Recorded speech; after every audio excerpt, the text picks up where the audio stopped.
Manželé Bicanovi oslavili diamantovou svatbu. Strávit 60 let ve společné domácnosti není jednoduché. Vyžaduje to hlavně toleranci, ale taky ústupky.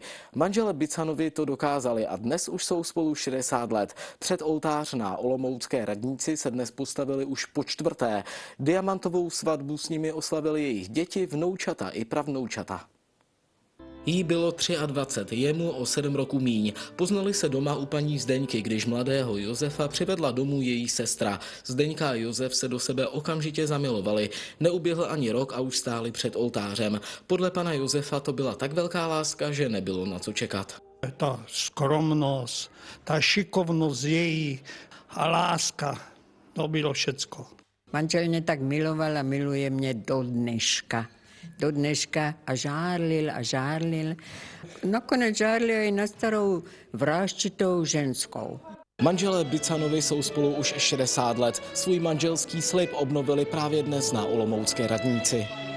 Ptám se vás, pane ženíku, zda dobrovolně vstupujete do dalších společných let vašeho manželství s přítomnou nevěstkou, paní Zdeňkou? Ano. Děkuji. Ptám se i vás, paní nevěsto, zda dobrovolně vstupujete do dalších společných let vašeho manželství se zde přítomným ženichem, panem Josefem? Ano, prosím.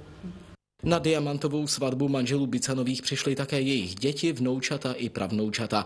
Celkem mají Josef a Zdeňka 4 děti, 6 vnoučat a 6 pravnoučat.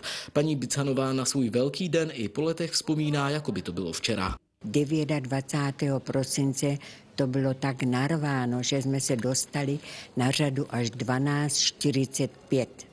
A to bylo tenkrát nádherné počasí. Po 60 letech společného života se mají stále rádi, což se potvrdilo také v době, kdy měla paní Zdeňka vážné zdravotní problémy a byla odkázána na pomoc manžela. Navíc společný život manželů Bicanových byl vždy velmi pestrý. Tak jsme jezdili k moři, jezdili jsme do Thajska, jsme byli v Thajsku, takže jsme ten život si taky trošinku užili. To víte, že není kostelička, aby nebylo kázánička. A to bylo vždycky skoro děti, že? Ale jinak jako hlavně tolerance, to chce toleranci, lásku a zase jenom lásku. Marek Vrlák,